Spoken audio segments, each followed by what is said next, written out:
Hey, what's up, people? Frank here, your favorite sorcerer. And in this video, I want to show you how to do a spell to sweeten somebody up. All right? You sweeten somebody up. What does it mean? You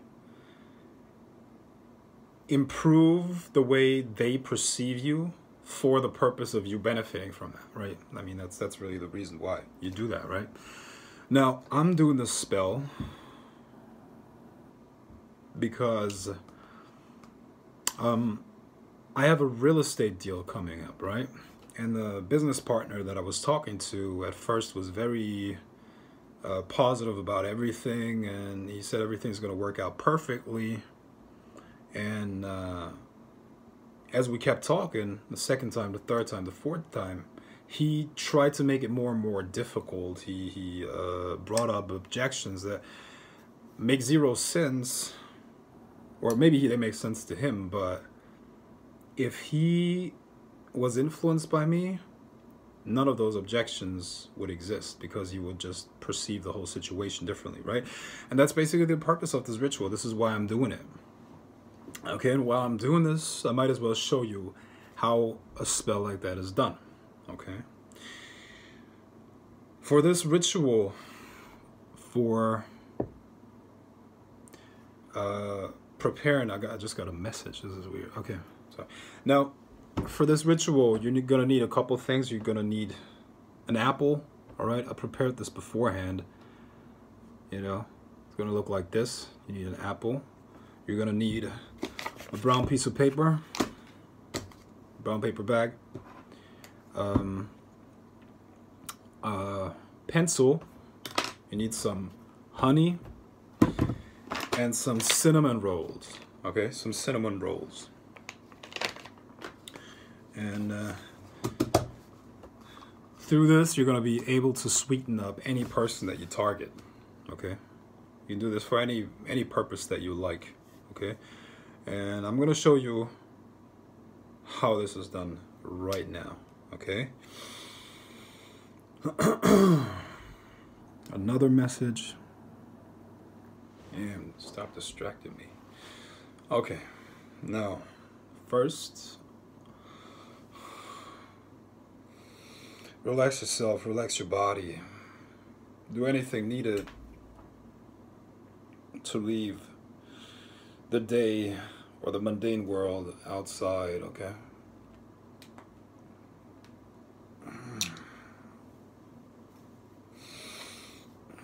I build up a lot of tension in my shoulders very quickly. That's what I'm trying to let go of right now. Next, you go into a gnosis, a trance, an altered state of consciousness, okay? Whatever way you prefer to do that.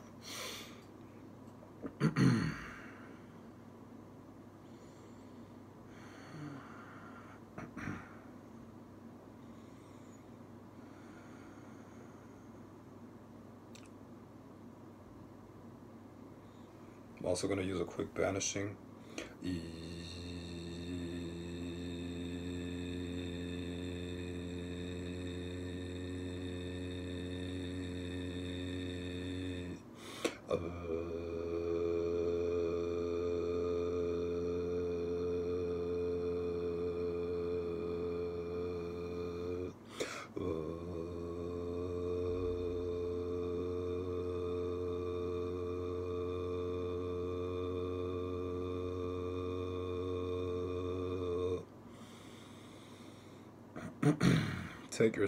Take as much time as you need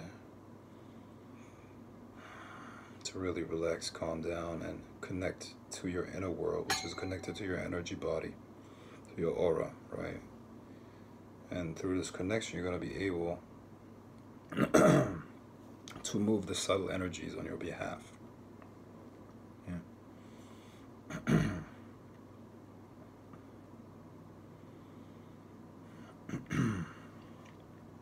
Now, connect to your concept of infinity, to the highest form of being and consciousness that you can access at this point. Connect to that internally. Because this is going to be the authority, whose energy you're going to call upon to reshape physical reality in your desire. Okay.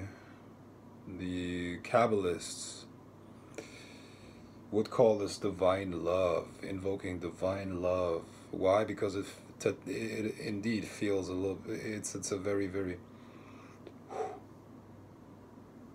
high vibrational energy, and you let that come into you. It is, in fact, connecting to this field of consciousness that is connecting everything else.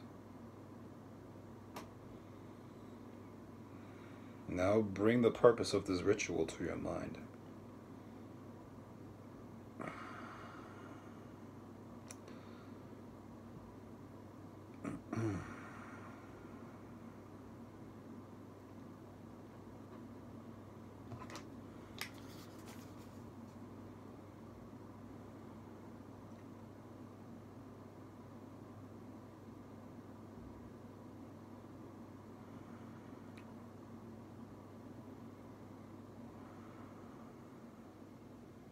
Focus your attention on the world of the unseen and push and connect to that intention that you have.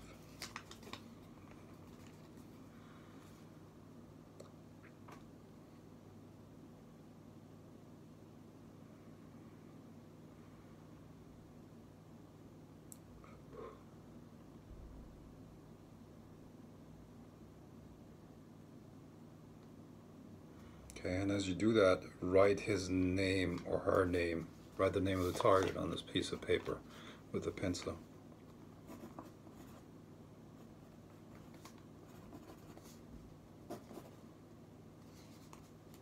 Oops. Just wrote down the wrong name. Okay, let's redo this.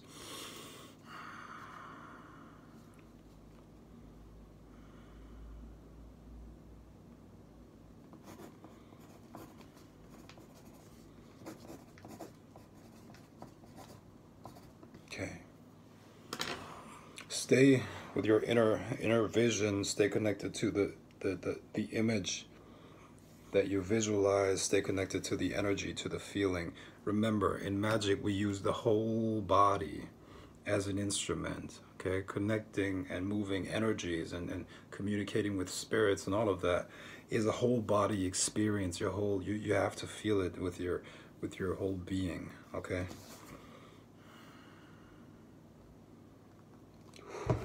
Okay, and now let's sweeten them up. Okay, we're going to use honey for that. We're going to use honey for that.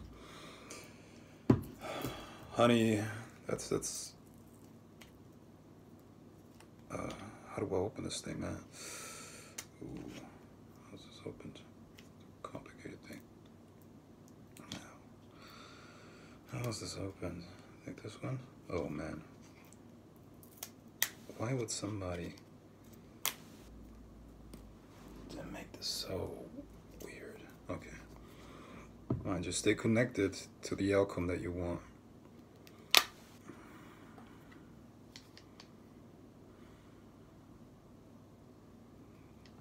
And see that honey flowing into the piece of paper, and imagine the sweetness of the honey flowing into the senses of that person in regards to you. Okay?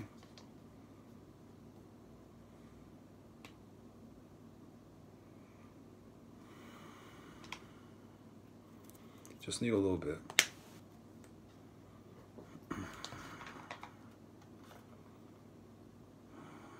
Cover the entire name and feel the sweetness of the honey transfer into his senses in regards to you. When that person thinks about you, all their senses are covered with sweetness. They get overwhelmed with sweetness, and they can't help but to smile and to be fascinated and really enamored by who it is that you are.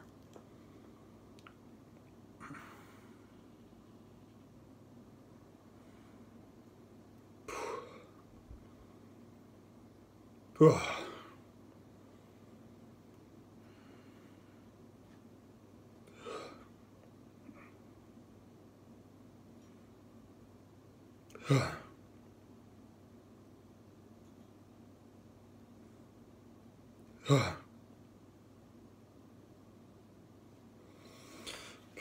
now create a package out of that. Okay, create a package, fold it up.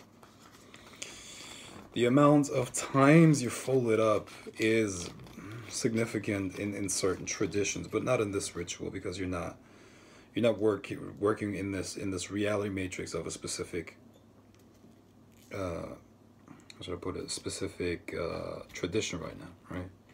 So just do it as you see fit. Okay. Now, once again, put some honey. First of all, you put the package that you created into the apple, right? Now the symbology should be very clear, right? Sweetness of the honey, sweetness of the apple. All right, and then you fill this apple, not completely, but you put in a little bit more honey, and visualize the same thing. Understand the purpose of the honey and the sweetness of it.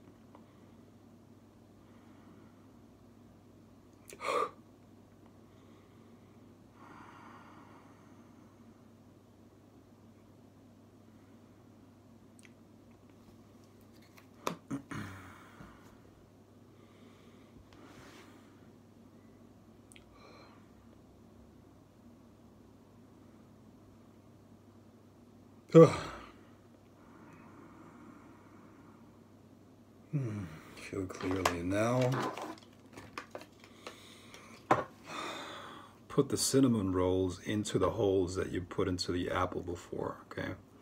I'm just using 4 cinnamon rolls just because I only had 4 in my kitchen, you know, but ideally you would use 5, representing all 5 senses, all right? And realize that as you put that in, keep that in mind, what it is doing. And mind you, we're doing all of this in an altered state of consciousness, okay? An altered state of mind.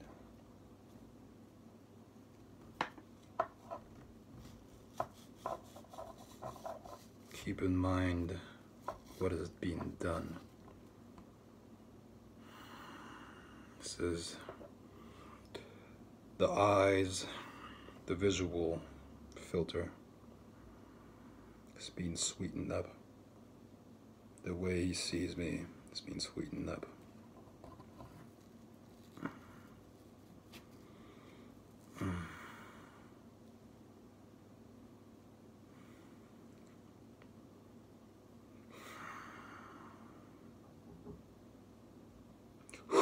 Okay, this is going to be the auditive filter, the audio filter. The way my voice is perceived, the way my words are perceived, it's going to be sweetened up.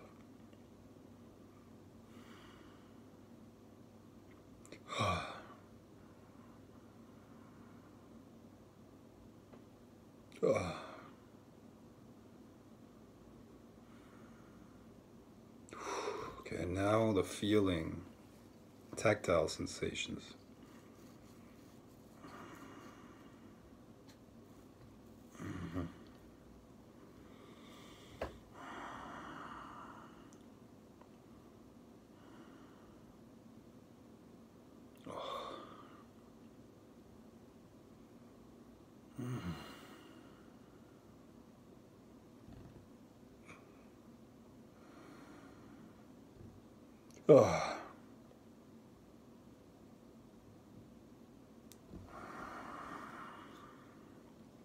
Now,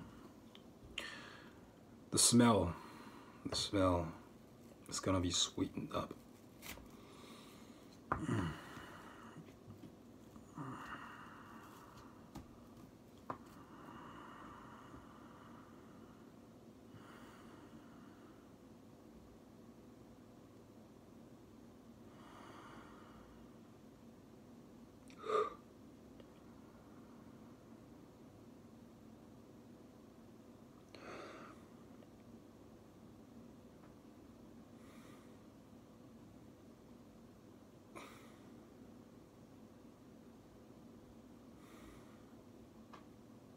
Now all of them together.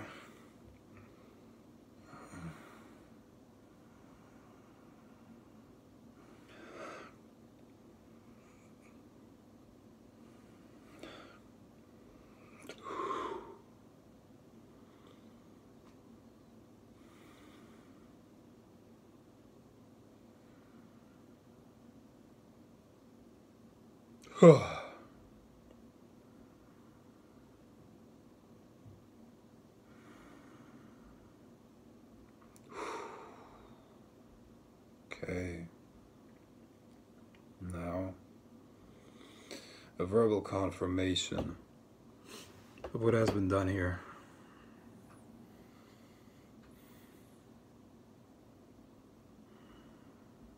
By the powers of magic.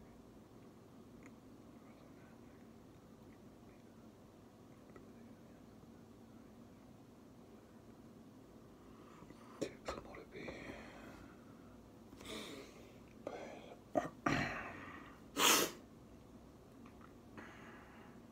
Okay. Now, at the end of the ritual, or in the end of a ritual, at least of a ritual like this, where you don't have too much negative energy around, you don't want to banish. You don't want to banish after a ritual like that. Okay. It makes no sense. The energy is good, beneficial. I usually don't even banish after I did a demonic evocation or something like that. Okay, just because I keep that energy around me to see what it will affect in my life. All right. The only times that I absolutely always banish and take baths or whatever after a ritual is if I've done curses with very enormous amounts of negative energy, you know, such as like, I don't know, energy from the cemetery or other places. Okay. Now, this will be a little bit messy. Okay, but I mean, there are worse things. Okay, worse things that you can do. And yeah, it's usually the outcome is very reliable with a spell like that for me, for me at least. And I'm sure you're gonna benefit from it too. Okay, so try it out. Hope that was helpful. Hope you can make use of that. And Frank Weiss signing out. Peace. Be well.